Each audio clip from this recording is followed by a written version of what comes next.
The Sociological Perspective, page 1, the study of society. Sociology has been studied as an academic discipline for around 150 years. So remember, this is a very new subject. We're not talking about philosophy, where we're going back to Greek times and all of this type of thing. It is a recent phenomenon. Okay, so if you compare it to other studies, it's very young. Therefore, there are not a vast amount of different ideas, and there is not a huge amount of money invested in this as a topic. So this is something we have to consider when we're talking about sociology. The factors that brought about industrialisation, urbanisation and the growth of the nation-state in the 19th century also provided the context in which the idea of studying society in a detailed and systematic way first gained acceptance. Until then, people didn't really know what was going on within society, and therefore there was no need to look at it and to think about the trends that were going on. Auguste Comte is credited with formulating the word sociology. Remember his name. Okay, he is our most important person, and whenever you are answering a question that is asking us about sociology, why it's important, why it's the queen of all sciences, Auguste Comte is the man. He derived it from socius, society in Latin, and logos, knowledge or word, Greek, okay, to give it that sort of gravitas, using Greek and Latin terminology. Comte believed that sociology was to be the crowning glory of human studies, the queen of the sciences. Although modern sociologists are rather more modest in their claims, there is still a sense that sociology is something special and quite different from other subjects. Now, be clear on this. He wanted it to be established as a science. That was the way to gain validity, funding, all the rest of it. But this is the queen of the sciences. We're not looking at rocks and inanimate objects, we're looking at human beings, and that's why it's so important. A basic definition of sociology is the systematic study of human society dedicated to the understanding of social interaction as people form groups, communities and societies. So why do people mix together and what joins them? To say that sociology is a systematic study implies that it is not just common sense and is more than statements of the obvious. There is a great difference between being an observer of social life as it happens, everyone does that, and undertaking a systematic study based on sociological theories and methods. Think about the times you and your friends go, "Ooh, look at that person, look at what they're doing." You are looking and observing social life, but that doesn't make you a sociologist. Okay, for Comte, the difference was that it was a systematic study. So sociology is an academic discipline, and as such it is bound by certain rules of evidence. In the same way that science has to provide evidence, so does sociology. Moreover, the sociologist tries to be objective and not let personal opinions and prejudices influence his or her work. Again, really difficult when you're talking about human beings. Sociologists seek to define terms precisely and to use appropriate methods of investigation. Most importantly, they are committed to looking beyond common sense explanations and beyond the official view in an effort to explain why things are as they are in a society and why they change. And if we can understand those things, then we can maybe develop society on from there as well. Concepts and theories. Like the other social sciences, economics, politics, psychology and anthropology, sociology has its own theories, concepts and methods of investigating social behaviour. Sociologists do not simply collect facts about social behaviour, crime rates, patterns of divorce, voting habits and so on. By themselves, such items of information tell us little about how a society operates. They need to be interpreted to be of interest to the sociologist, and this is where theory comes in. Theory provides a framework for fitting together the miscellaneous facts with which sociologists are bombarded. So, if you did IGCSE sociology, you will know from research methodology that there are lots of ways of finding out information and gaining data. You will be looking at this as well with Miss Shayla, so you will know more about research methodology that fits in here. But it's not enough to have a pile of facts. We have to then interpret what is going on. Now, there are different ways of doing this, and that's what we'll be looking at, the perspectives and theories that people use to interpret the facts that they find. So it's important to understand the nature of theories. Let's begin with concepts. These are general ideas such as authority, ethnicity, social class, etc. Theories are concepts brought together in order to explain something.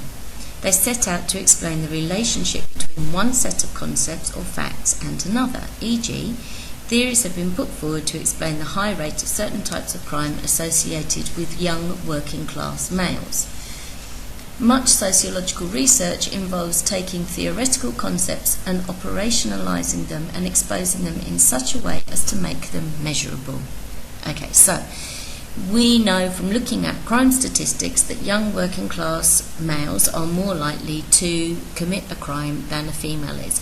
But why?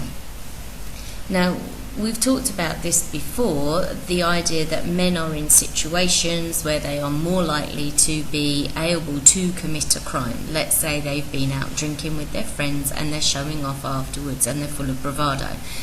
Therefore, they are more likely to get into a situation which could be considered criminal. Okay, so that is us trying to interpret what is going on and formulating a theory about why it is that men are more likely to commit crime. Okay, perspectives. When a number of similar theories are drawn together into a single approach, we term this a perspective. The main perspectives in sociology: functionalist, Marxist, feminist, interactionist and postmodernist, are outlined later in the chapter.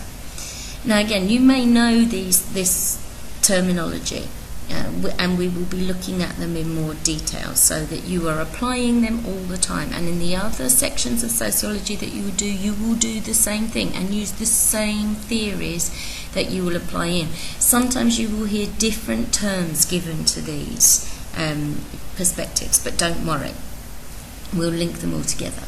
Quite simply, a perspective is a way of looking at things that helps us to understand what is going on. So if I look at it from this perspective, I see one thing. If I look at it from another perspective, I may see something completely different because I'm looking at it from a different angle, and that's what these different perspectives are doing. We can liken a perspective to a pair of glasses. When we put them on, we see things more clearly. So we can put on our functionalist glasses, the perspective made up of various functionalist theories, to help us understand the consensus and harmony that we find in society. Okay, because functionalism is about how society works well together, and what it looks for are the things that binds a society together. So that's why it's consensus, the things that everyone agrees on. Alternatively, we can put on the conflict perspective to understand disharmony or strife. The interactionist perspective acts like a magnifying glass, enabling us to understand small-scale human interactions. Each perspective enables us to view society in a slightly different way. Likewise, the competing perspectives all have their relative strengths and weaknesses, and you will decide which ones you like, which ones you find more useful, which ones you think are maybe a little idealistic in their approach. But you will need to develop that critical approach to them. Don't just look at the perspectives and go, well, yes, they're right. It's in the book, so it must be right. Be prepared to be critical, because that's what we're really looking for. So, methods of investigation. Sociologists employ a range of techniques to collect data. Data are necessary to verify theory. Sociology is empirical. It seeks to make statements about social behaviour that can be corroborated by evidence from the real world. It is the data which sociologists collect that provides such evidence.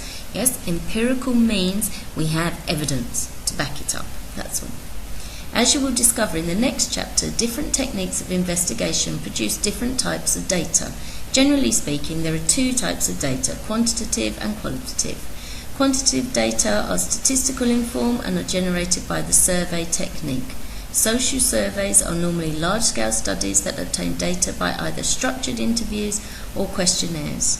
Qualitative data are generated by a range of non-statistical techniques, including open interviews and participant observation. I won't go into explaining that terminology now. You'll be doing that in your other lessons.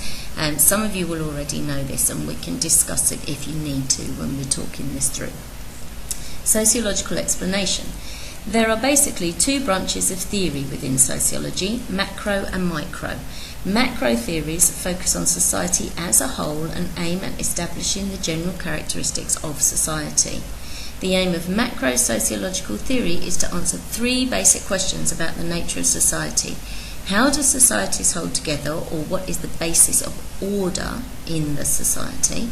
What are the sources of conflict in society, and how do societies change? So where do people agree, consensus? Where do they conflict, disagree with each other? And therefore, what changes do they need to make? Okay.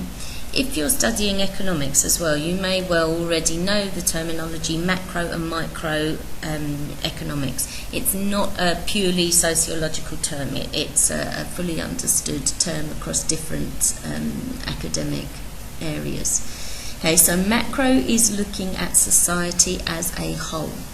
There are two broad schools of macro theory, consensus and conflict, distinguishable by the different answers they give to these questions. In contemporary sociology, functionalism is the main representative of the consensus school and Marxism of the conflict school. So if ever you are looking to explain different theories, remember, functionalism is about consensus, what binds people together in society. Marxism is about the conflict. Okay? Marxism ultimately is looking for people to rise up and rebel against the bourgeoisie repression that is holding them back. So therefore that's why it's always going to be a conflict theory.